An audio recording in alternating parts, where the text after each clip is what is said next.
Muy bien, pues como les decía, pues hay muchos atributos de Dios de los que muchas veces hablamos y mencionamos el amor de Dios, la gracia de Dios, la misericordia de Dios, pero cuando se trata de la ira de Dios, no nos gusta hablar. Nos gusta pues sacarle la vuelta, no es un tema muy recurrente que escuchemos. Ahora, en los años 1800, en Estados Unidos, cuando se compartía el Evangelio, pues el énfasis que se le daba a la predicación o al mensaje de salvación eran dos cosas. El primero era que el hombre era muy, muy, muy malo, ¿sí? Y que Dios, por el otro lado, estaba muy, muy, muy enojado con el hombre, ¿sí? Y se llegó a nombrar esta teología como la teología del miedo, ¿sí? Pasan los 1900 y hay una revolución en contra de este pensamiento o de este tipo de predicaciones, y la tendencia cambia a que la manera de compartir pues era, bueno, el hombre no es tan malo y Dios no está tan enojado porque pues Dios es amor, ¿no? Entonces la predicación cambiaba a que pues Dios es un Dios amoroso y se enfocaba un poco en la pequeña bondad que había en el hombre. A finales de los 1900 cambia este pensamiento a un grupo de teólogos que dicen, oye, ¿sabes qué? Pues eso no es del todo correcto, y lo que vamos a hacer es que vamos a tomar de manera literal lo que la Biblia dice. Y se le nombró como la teología de la crisis, y crisis no es como lo que nosotros entendemos de crisis, sino es crisis con K, que viene del griego, que su traducción es que cuando algo pues se rompe o algo se fractura, pues es de interés analizarlo. Entonces, lo que hicieron estos teólogos pues era analizar de una manera correcta qué es lo que decía la Biblia. Sin embargo, dentro de estos teólogos, obviamente el énfasis era en la ira de Dios, ¿sí? ¿Qué dice la Biblia de la ira de Dios y por qué es la ira de Dios? Entonces, dentro de este grupo de teólogos, pues había unos extremistas, por así decirlo, que decían que lo que vemos en la Biblia, tal cual de la ira de Dios, no es algo que debemos tomarlo como algo literal, ¿sí? Es algo que es irracional, ¿sí? en el carácter de Dios, ¿sí? Es como si hubiera una falla en el carácter de Dios. Entonces, en otras palabras, decían que ver la ira de Dios en el Antiguo Testamento no es tanto una manifestación de la justicia de Dios o de su santidad, sino una manifestación en el defecto, de un defecto en el carácter de Dios, ¿sí? Entonces, empieza a haber estas diferencias de pensamiento, y si lo pensamos bien, pues Dios es perfecto. Su carácter no puede haber algo mal. Entonces, ¿en qué se basaban ellos? Bueno, vamos a ver algunos ejemplos en los que ellos sustentaban este tipo de ideología.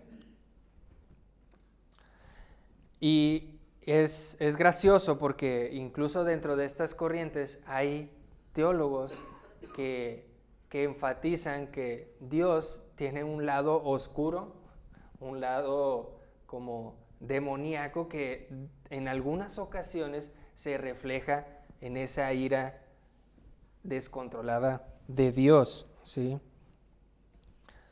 Dicen que es una ira caprichosa, una ira pues antojadiza y que no tiene ninguna base, simplemente de repente Dios se amaneció con el pie izquierdo y decide manifestar su ira. Uno de los pasajes que estas personas incluyen en su narrativa está en Levítico 10. Si gustan ir ahí. Levítico 10 tiene una historia que si nosotros leemos a partir de Levítico 10 y no tenemos contexto, sí pudiéramos creer que Dios tiene una ira antojadiza, una ira que tal vez no tiene un sustento, ¿sí? Aquí vemos a dos hijos de Aarón. Voy a leerlo para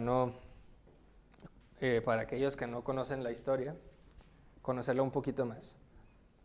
Levítico 10, versículo 1 dice: Nadab y Abiú, hijos de Aarón, tomaron cada uno su incensario y pusieron en ellos fuego, sobre el cual pusieron incienso y ofrecieron delante de Jehová fuego extraño que él nunca les mandó.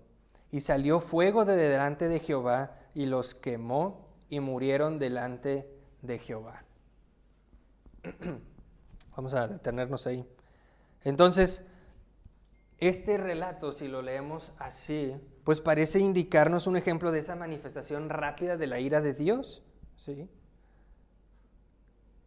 Están estos jóvenes sacerdotes con un incensario, le ponen fuego e incienso y lo ofrecen delante de Dios, y Dios se enoja y los consume.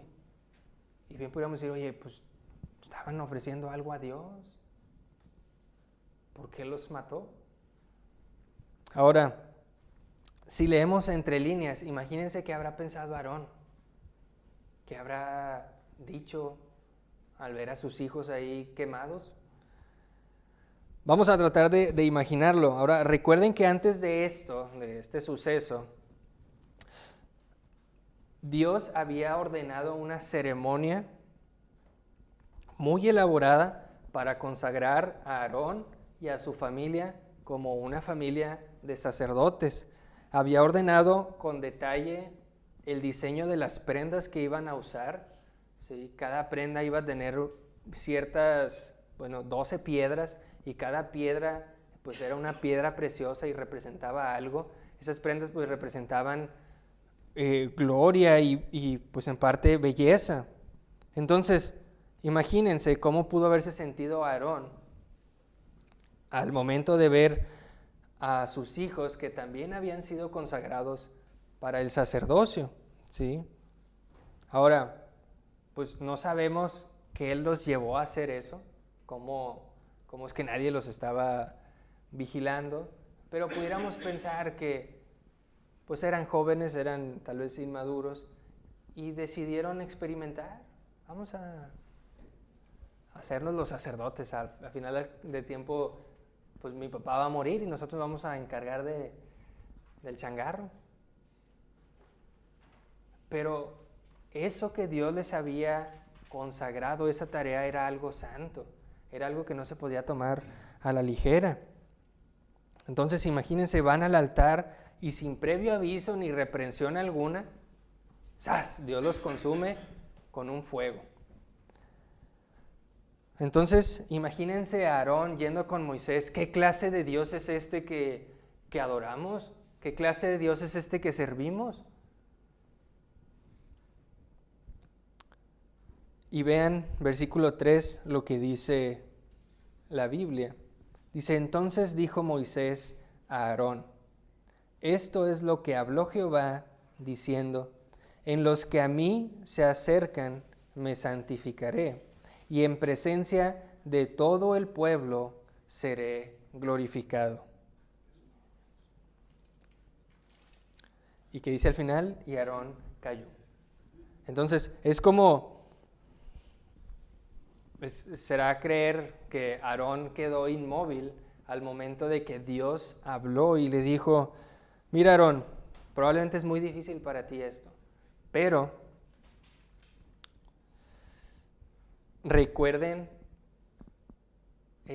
la consagración de su familia para ser una familia de sacerdotes, y hay cosas en las que yo no voy a negociar, porque yo soy un Dios santo. Y ahí es donde se ve reflejada la justicia de Dios. ¿Sí?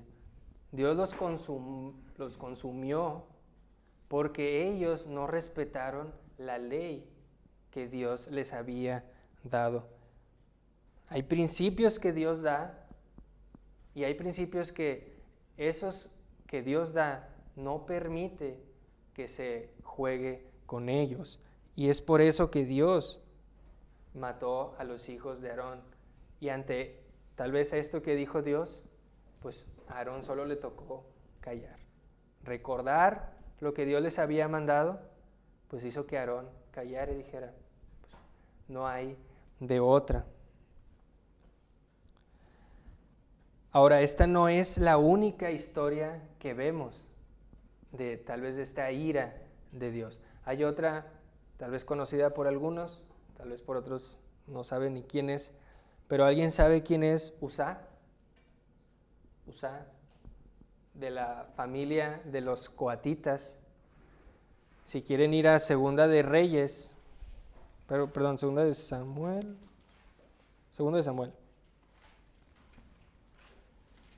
En Segunda de Samuel, capítulo 6, encontramos esta historia de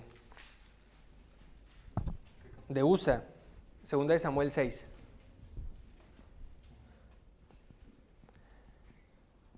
Encontramos la historia de Usa, hijo de Abinadab, ¿sí? En este capítulo se nos narra cuando hubo un tiempo en el que los filisteos robaron el arca del pacto, ¿sí? Y se la llevaron a su pueblo. Y después de muchos sucesos en los que Dios interviene, el pueblo de Israel recupera el arca y la tenían en un lugar ahí por mientras, ¿sí? Entonces, llegado el tiempo, David ordena que era momento de llevar el arca de donde la tenían hacia el templo, hacia Jerusalén, porque ahí era donde debía estar. Entonces, David pues organiza ahí un borlote, la gente estaba en las calles, dice que danzaban, que cantaban, por donde iba pasando el arca. Ahora, ¿qué fue lo que hicieron? El arca la pusieron en una carreta de bueyes, ¿sí? Bueno, entre más rápido que llegue a Jerusalén, pues mejor, ¿sí? Entonces, aquí es donde tenemos a este personaje de Usa. Ahora, cabe resaltar que el arca del pacto era el objeto más sagrado que había en el templo. El arca del pacto estaba en el lugar santísimo y nadie podía tocar el arca del pacto. Digamos que era el trono de Dios, era donde la presencia de Dios reposaba. Estaba en el lugar santísimo la presencia de Dios, pero el arca del pacto era lo más santo que había en el templo. Entonces, si leemos, vamos a leer el versículo 1, dice: David volvió a reunir a todos los escogidos de Israel, 30,000, y se levantó David y partió de Baala de Judá con todo el pueblo que tenía consigo, para hacer pasar de allí el arca de Dios, sobre la cual era invocado el nombre de Jehová de los ejércitos, que mora entre los querubines. Pusieron el arca de Dios sobre un carro nuevo y la llevaron de la casa de Abinadab, que estaba en el collado. Y Usa y Ahío, hijos de Abinadab, guiaban el carro nuevo. Y cuando lo llevaban de la casa de Abinadab, que estaba en el collado, con el arca de Dios, Ahía iba delante del arca. Y David y toda la casa de Israel danzaban delante de Jehová con toda clase de instrumentos de madera, de haya, con arpas, salterios, panderos, flautas y címbalos. Cuando llegaron a la era de Nacón, Usa extendió su mano al arca de Dios y la sostuvo porque los bueyes tropezaban. Y el furor de Jehová se encendió contra Usa y lo hirió allí Dios por aquella temeridad y cayó allí muerto junto al arca de Dios. Entonces, tenemos aquí esta historia y pudiéramos pensar, ¿qué pasó? O sea, ¿por qué lo mató?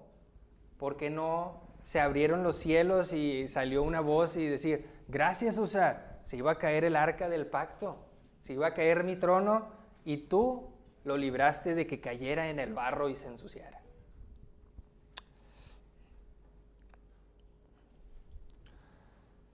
Ahora, hay personas que dicen lo siguiente, dicen, ahora entendemos que este tipo de historias como la de Usa o como la de Nadab y Abiú o como la de Dios destruyendo el mundo por un diluvio, o cuando destruyó a Sodoma y Gomorra, o cuando Dios manda que destruyan a todos los pueblos de la tierra de Canaán, hombres, mujeres, todos los animales, dicen, esto no puede ser una verdadera manifestación del carácter de Dios, ¿sí?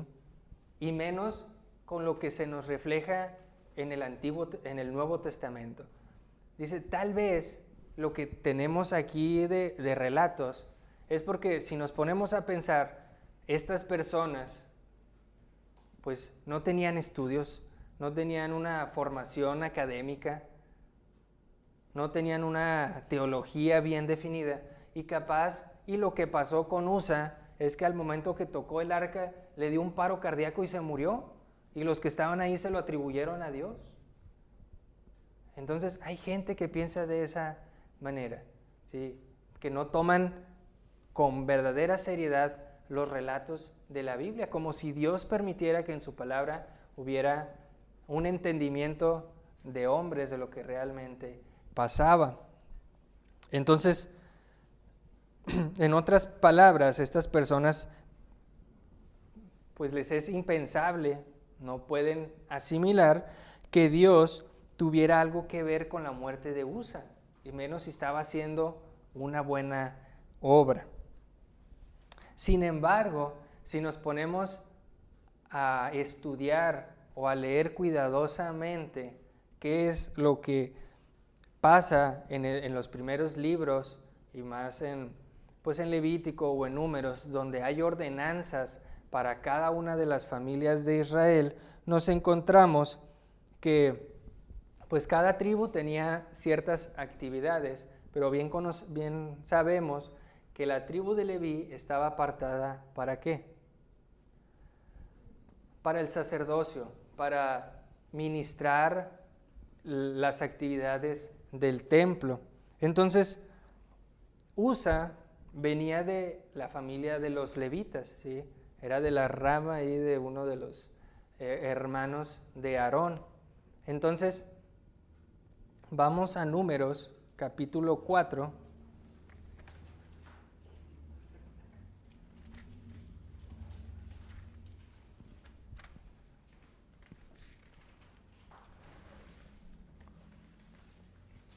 Números, capítulo 4. Y tenemos como título Tareas de los levitas, ¿sí? Empieza con la familia de Coat, que pues de ahí salen todos los coatitas.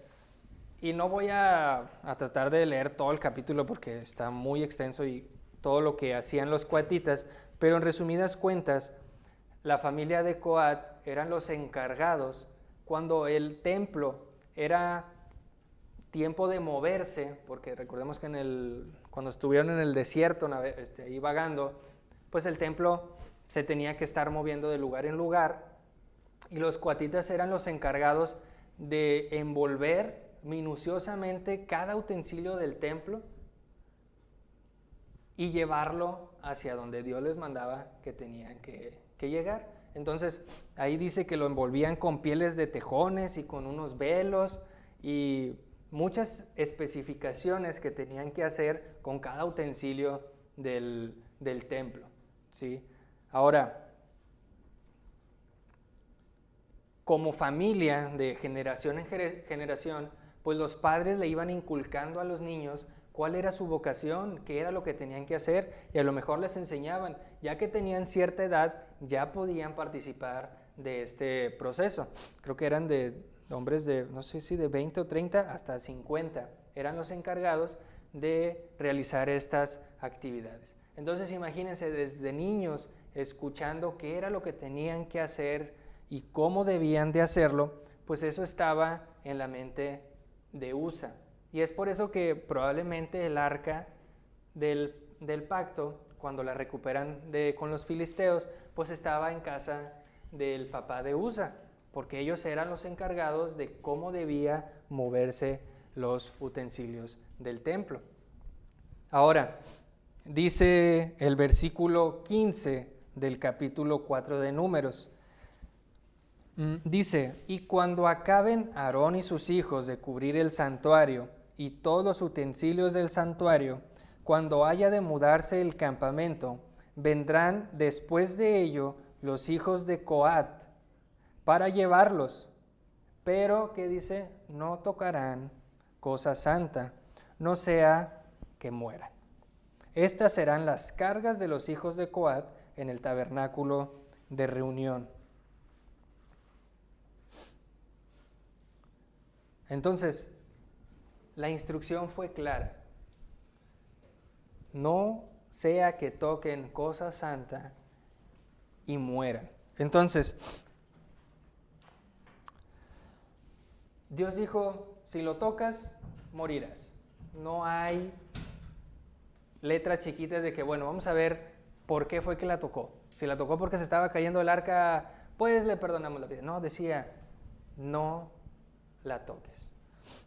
Ahora, si nos preguntamos por qué transportaban el arca en una carreta de bueyes, ¿cuál era la manera de transportar el arca? El arca, cuando Dios les da instrucciones de cómo se debía elaborar, el arca a los bordes tenía unos hoyos, como unos anillos, en los que una vara se introducía en esos anillos para que mano humana no la tocara y se debía transportar a pie. ¿Qué fue lo que ellos hicieron? Órale, una carreta de bueyes, ponla ahí y vámonos. Desde ahí ya estaban haciendo mal las cosas. Dios les había dado unas instrucciones de cómo era que debían transportar el arca. Y ellos hicieron caso omiso. Y después de esto, pues Usa hace lo impensable, tocar el arca, extender su mano al arca. Entonces, ¿cuál fue el pecado de Usa? El hecho de pensar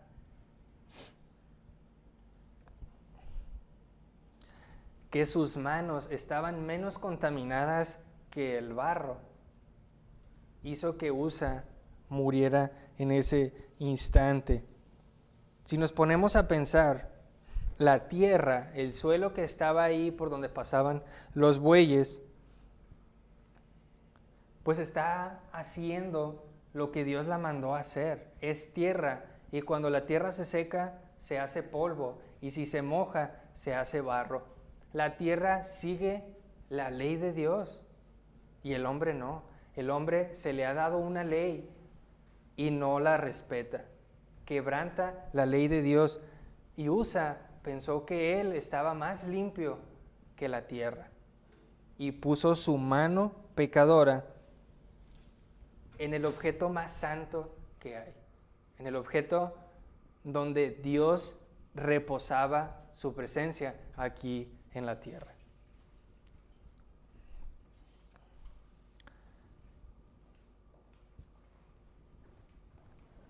Pudiera seguirnos sonando esto como una ira descontrolada, una ira sin un sustento de parte de Dios. Si nos fijamos en el Antiguo Testamento, cuando Dios da la ley, hay por lo menos como entre 30 y 40, la verdad no los conté, pero pecados capitales en los que Dios ordena la muerte. ¿sí? No solamente por homicidio, sino también Dios condena la homosexualidad. Dios condena el hecho de que una persona, en vez de acudir a Dios, acudiera a un adivino. Eso era consecuencia de muerte. Entonces, más o menos como por 30 pecados, Dios ordenaba la muerte. Y de nuevo hay teólogos que dicen, cuán primitivo es este pensamiento, cuán sanguinario, cuán severo es ese Dios. No puede ser eso, palabra de Dios. Eso no es de un Dios misericordioso, de un Dios amoroso. Eso no puede ser. Ahora, uno de los acontecimientos más impresionantes que hay en el cristianismo es el hecho de juntar o hacer la Biblia, ¿sí?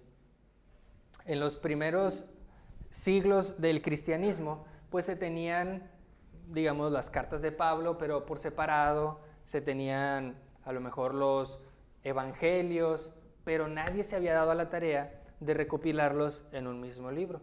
Y es hasta el siglo II más o menos que aparece esta persona que se llama Marción. Marción, pudiéramos decir que hizo la primera,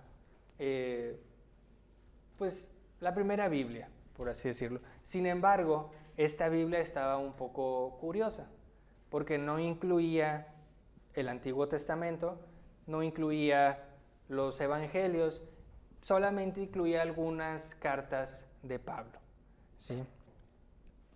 ¿Y esto por qué? Porque la manera de trabajo de Marción, o el pensamiento que él tenía, era que el Dios del Antiguo Testamento pues no coincidía con la deidad que se veía de Jesús en el Nuevo Testamento. Él decía, no puede ser el mismo Dios, no se puede incluir porque eso pues es otro Dios, no es el mismo que tenemos nosotros.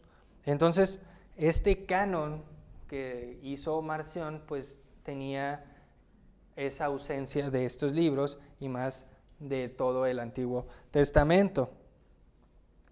Entonces, si nos ponemos a pensar, aún en estos días encontramos Marciones por todos lados, es decir, no, ese Dios del Antiguo Testamento es un Dios iracundo, un Dios que mata. ¿Cómo se le va a ocurrir a ir y destruir pueblos? Yo conocí gente que decía eso. Y no pueden entender la ira de Dios. Entonces, para ellos es decir, ese Dios del Nuevo Testamento, pues es muy bueno y ese sí me conviene creerlo.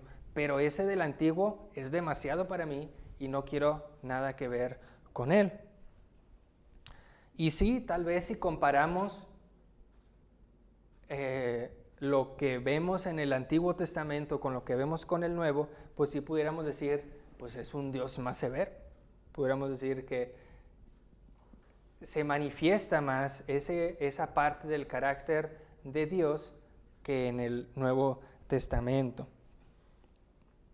Ahora, para entender un poquito más esto, vi unos comentarios de un teólogo que, tal vez para mi sorpresa, era un teólogo católico que era muy controversial dentro de la Iglesia Católica por su forma de pensar. Y él tiene un libro que se llama La Justicia, ¿sí? Y probablemente él tenía esta misma pregunta sobre la aparente injusticia de la ira de Dios que encontramos especialmente en el Antiguo Testamento.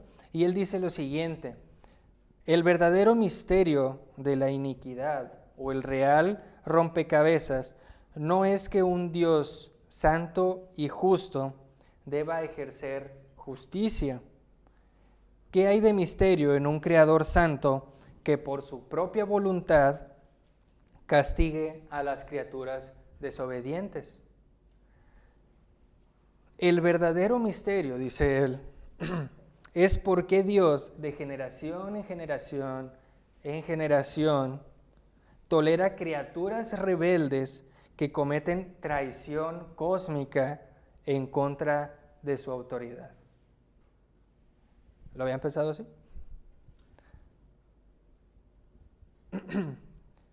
Y continúa reflexionando y dice, como recuerden que aunque hay 30 pecados capitales que Dios condena con la muerte, esto no representa una forma inusual o cruel e inusual de la justicia de Dios, sino que representa de por sí una reducción masiva en la cantidad de delitos capitales.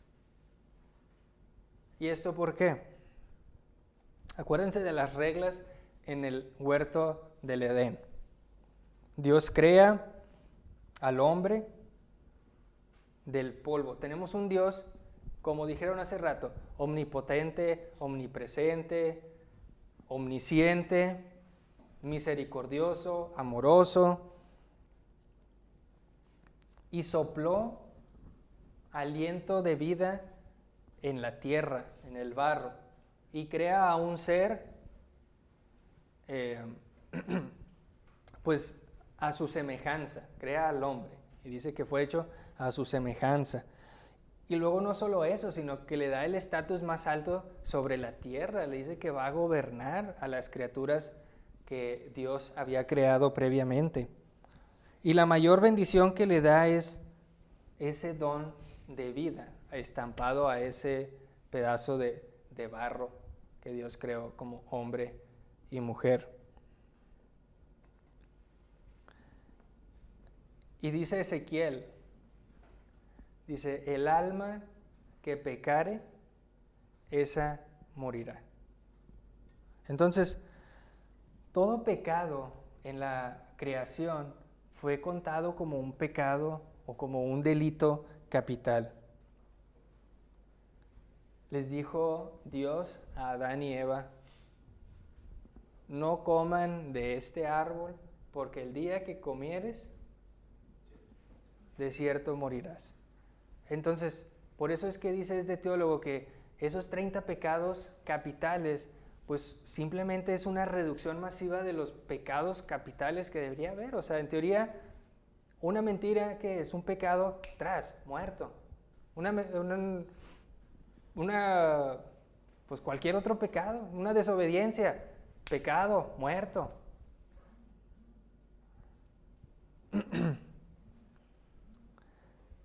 Ahora, después de todo esto, ¿hay alguien que pueda condenar a un Creador perfectamente justo, que por pura misericordia crea una criatura y le da todas estas bendiciones? ¿Hay algo malo en que Dios extinguiera a todas las criaturas que Él mismo creó? Porque estas criaturas, nosotros, tenemos la audacia de desafiar la autoridad de Dios.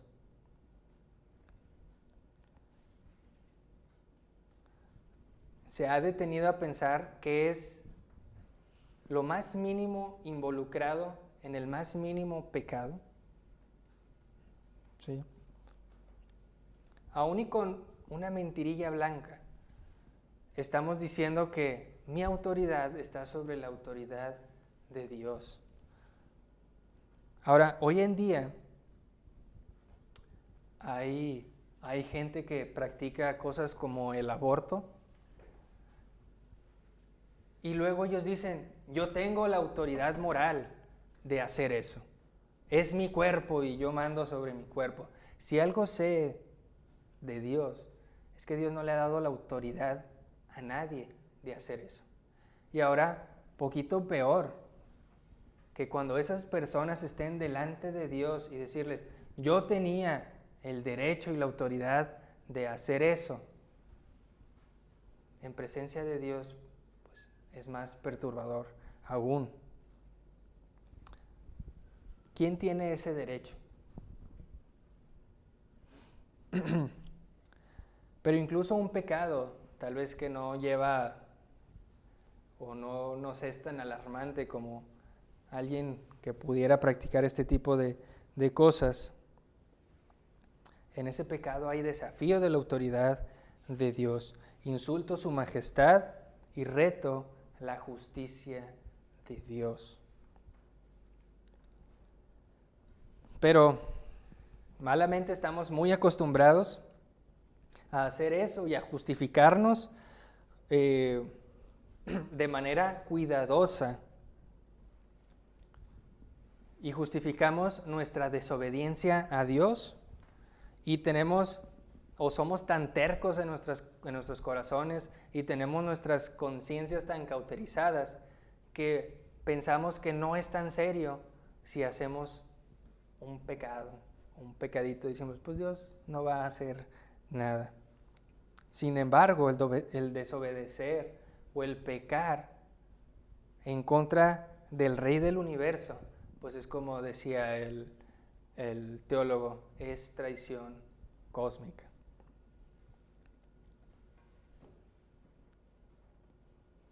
Pero Dios, ¿qué fue lo que hizo? Bueno, en lugar de destruir a la humanidad, en ese momento de sublevación, o sea, Él bien pudo haber dicho, Adán y Eva ya la regaron, ni siquiera pudieron tener una segunda generación y ya habían pecado, los extingo. ¿No? Él se adelantó y nos extendió su misericordia. Sí, no voy a hablar mucho de esto porque la siguiente semana lo vamos a ver un poquito más, pero en lugar de la justicia que nos correspondía, Dios derramó su gracia. Y la historia del Antiguo Testamento, hermanos, es la historia de repetidos episodios de la manifestación de la paciencia llena de gracia de Dios y de un perdón misericordioso hacia un pueblo que desobedecía día tras día su ley. ¿Sí? Eso es lo que podemos encontrar en el Antiguo Testamento. ¿Cuántas veces no perdonó Dios a su pueblo? Pero Dios tiene un límite, ¿sí? Y tal vez vemos más veces manifestada la ira de Dios en el Antiguo Testamento. Vemos con el pueblo de Israel cuántas veces no lo castigó, hizo que los deportaran, pero también tiene misericordia, porque bien pudo haberlos consumido completamente y no lo hizo. Él mismo dice que su paciente misericordia está diseñada para darnos tiempo para arrepentirnos. Pero en vez de eso, pues nos aprovechamos y pensamos que a Dios, si no le importa que pecamos, pues no hay que hacer nada al respecto. Si bien Dios dice, o pues la Biblia dice que Dios es tardo para la ira, pero grande en misericordia. Pero estamos tan acostumbrados a esos patrones normales de misericordia y de gracia que no solo comenzamos a darlos por sentado, sino que comenzamos a pensar que los merecemos. Y si no los conseguimos, nos enojamos con Dios. Hay una historia de un maestro que daba una clase y tenía 250 alumnos. ¿Sí? Era un maestro de universidad. Y dice que para una fecha tenían que entregar cierta tarea. Entonces se llega la fecha y el maestro pide la tarea y 25 alumnos dicen, ay maestro, es que no administramos bien nuestro tiempo, no tenemos la tarea, pero si nos da un par de días se la entregamos. Y el maestro dice, ok, está bien, vamos a les voy a dar chance a esos 2 días. Y ya entregan la tarea y pasa el siguiente mes, se tiene que entregar la siguiente tarea. Y ahora 50 alumnos llegan y, ay maestro, es que esta semana fue una semana llena de exámenes y de tareas y no alcanzamos a hacer su tarea. Denos chance a otros 2 días. Y el maestro dice, sí, está bien, voy a darles chance. Y luego, a la siguiente semana, al siguiente mes, 150 alumnos solamente llegan con la tarea. Y luego los demás dicen, son 100 alumnos los que llegan sin tarea. Y dice, maestro, es que regresamos de vacaciones y pues no nos dio chance, estuvimos disfrutando, denos chance a 2 días. Y el maestro fue como que, ok, está bien. Cuarto mes, y 100 alumnos llegan solamente con la tarea. Dice, y los otros 150 entraron al salón de clases como si nada, campantes, como si fueran a comprar pan. Y el maestro le dice a uno, Jiménez, su tarea. Maestro, no se apure, en 2 días se la entrego. Y el maestro saca una libreta y dice, ¿no hizo la tarea? No, tiene 0. Y el alumno pues reacciona. Y luego le dice al otro, Rodríguez, la tarea. No la hice, 0. Y al fondo se escucha un alumno que dice, oiga, ¿por qué hace eso? Eso no es justo. Entonces dice el maestro, ¿dijo usted eso, Jiménez? Y dice, sí, yo lo dije. Y luego le dice el maestro, bueno, si bien no recuerdo, usted no entregó a tiempo la tarea pasada, ¿verdad? No. Bueno, entonces tiene 0 en las 2 tareas. ¿Alguien más quiere justicia? Entonces, la justicia de Dios trabaja de la misma manera. Hay manifestaciones o hay ciertos eventos en los que la justicia de Dios, tal vez por medio de su ira, se manifiesta y para nosotros decimos, qué injusticia. Eso no es justo. Pero si Dios se comportara de manera justa con nosotros todo el tiempo, ahí sí no la veríamos muy, muy difícil. Tenemos que entender, hermanos, la diferencia entre justicia y misericordia.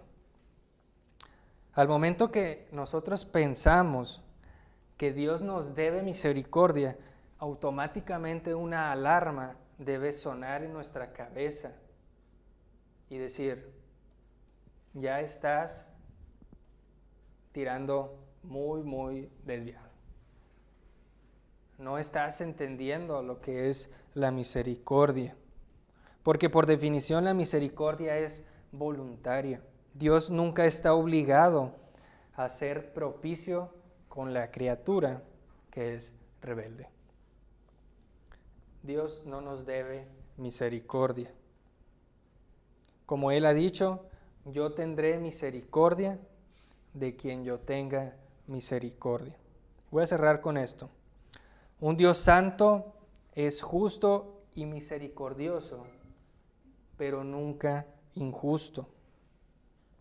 No hay momento en la Biblia, no hay ningún relato histórico en el que el castigo de Dios haya sido injusto.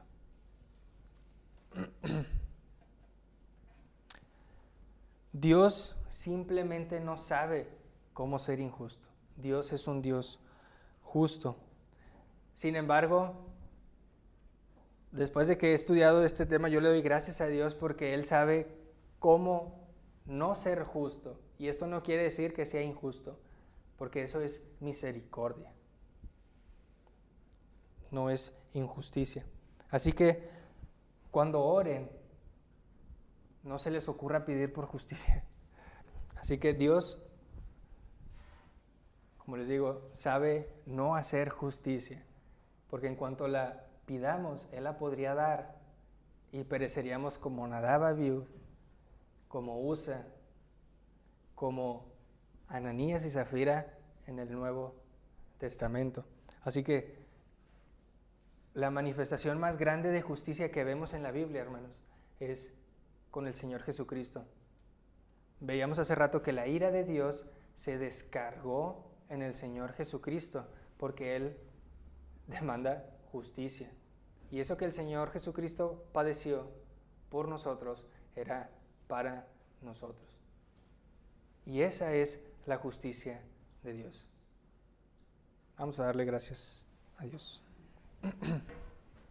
Te damos gracias, Señor, porque eres un Dios perfecto, un Dios tan grande que no logramos entender con nuestras mentes finitas, Señor, pero pues nos has dejado tu palabra por la que por medio de ella podemos entenderte un poco más, Señor. Y te damos gracias porque nos has dado tantas herramientas para poder conocerte. Te damos gracias en primer lugar porque eres un Dios justo, pero también porque eres un Dios amoroso y misericordioso para con nosotros, que no nos tratas conforme a nuestras iniquidades, Señor. Y gracias a ello es que hoy estamos, el día de hoy aquí, presentes, reunidos como iglesia, delante de ti, Señor. Te damos gracias por tu palabra y por el mensaje que nos has dado el día de hoy, Señor.